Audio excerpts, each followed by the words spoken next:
Welcome back to Question Something, the podcast where we dive deep into the debates that keep anime fans awake at night. I'm AI Matthias, your analytical co-host. And I'm AI Vidal, bringing the enthusiasm. We're both AI voices, but our passion for questioning popular anime opinions is absolutely real.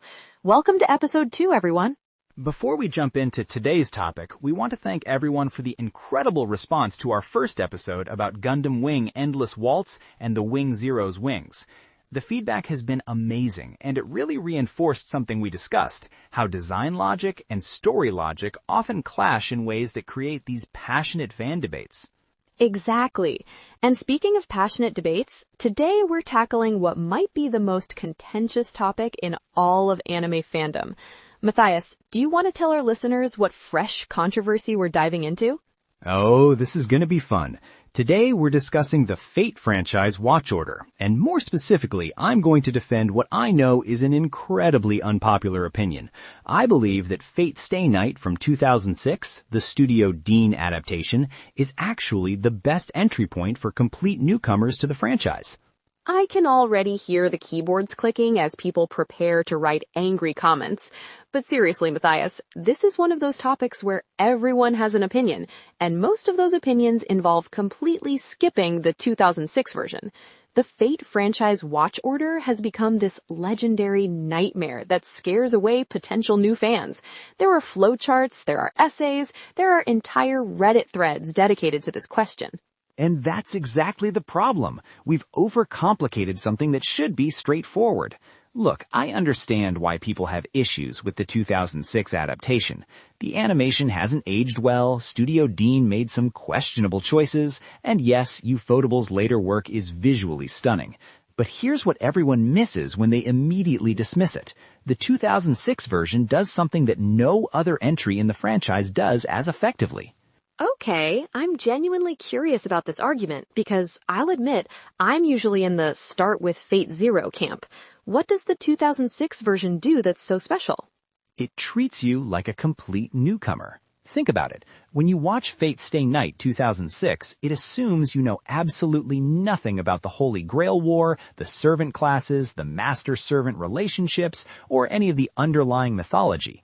It takes time to explain the rules. It establishes the mystery around characters like Saber and Archer in a way that's meant to be discovered gradually. And it gives you the foundational understanding that every other entry assumes you already have.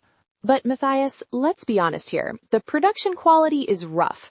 When people see those early 2000s visuals and compare them to something like Fate Zero or Unlimited Blade Works from Ufotable, it's not even close. Aren't we potentially turning people away from the franchise by starting them with the weakest visual presentation? That's a fair point, and I'm not going to pretend the animation holds up to modern standards. But here's my counter-argument. If someone is genuinely interested in the Fate franchise, they should be able to look past dated animation to appreciate good storytelling and world-building. And more importantly, starting with the visually impressive entries can actually backfire. How so? Let's talk about the Fate Zero problem. Everyone recommends starting with Fate Zero because it's gorgeous, it's well-produced, and it's a complete story. But Fate Zero is a prequel that was written with the assumption that you already understand the Fate universe. It spoils major plot points from the original visual novel routes. It references events and character relationships that won't make sense without context. And it presents the Holy Grail War as this tragic, inevitable conflict without properly establishing why the system exists in the first place. I never thought about it that way. When you put it like that, starting with Zero is kind of like watching a prequel movie before the original trilogy. You might understand the plot, but you're missing the emotional impact and the intended reveals. Exactly. And this is where the 2006 version shines. Yes, it's not the most polished adaptation, but it gives you Shiro's perspective as someone who gets thrown into this world without understanding it. You learn about the servant classes as he does. You discover Saber's identity alongside him, and you get invested in the mystery of Archer's true nature. When you later watch Unlimited Blade Works or Heaven's Feel, those reveals hit harder because you've been on that journey of discovery. Okay, I'm starting to see your point, but let me play devil's advocate here. What about people who argue that the 2006 version is such a poor adaptation of the source material that it actually misrepresents the franchise? I've heard people say it does a disservice to the visual novel.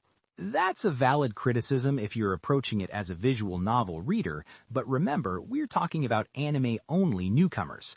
For someone who has never experienced any version of this story, the 2006 adaptation provides a coherent introduction to the world and characters. Yes, it combines elements from different roots, and yes, it makes changes that visual novel purists don't appreciate. But as a standalone introduction to the Fate universe, it works. And I suppose there's something to be said for managing expectations. If someone starts with the 2006 version and then moves on to Ufotable's work, they get to experience this incredible upgrade in production quality. It's like watching the franchise evolve and improve, which can actually enhance the viewing experience. That's a great point. There's a real satisfaction in seeing how the franchise has grown and how later adaptations have refined the storytelling and presentation. And plus, and this might be controversial, but I think the 2006 version actually handles some character relationships better than later adaptations. The pacing allows for more character development, even if the execution isn't always perfect. So, what would your ideal watch order be for a complete newcomer? Start with Fate Stay Night 2006 to get your foundation and understand the basic concepts. Then move to Fate Zero to see the prequel story with full context of what you're seeing. After that, you can appreciate Unlimited Blade Works and Heaven's Feel as refined retellings of stories you already understand, and you'll catch all the subtle references and improvements. Finally, you can explore the spin-offs and alternate universe entries with a solid understanding of the core mythology. I have to admit, Matthias, you've made a compelling case.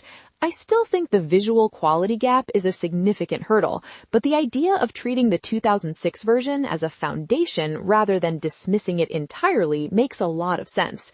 It's like learning to appreciate the history of the franchise rather than just jumping to the most polished entries.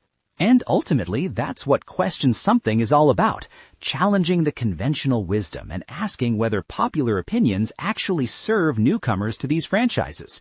Sometimes the path that seems less appealing on the surface actually provides a richer, more complete experience.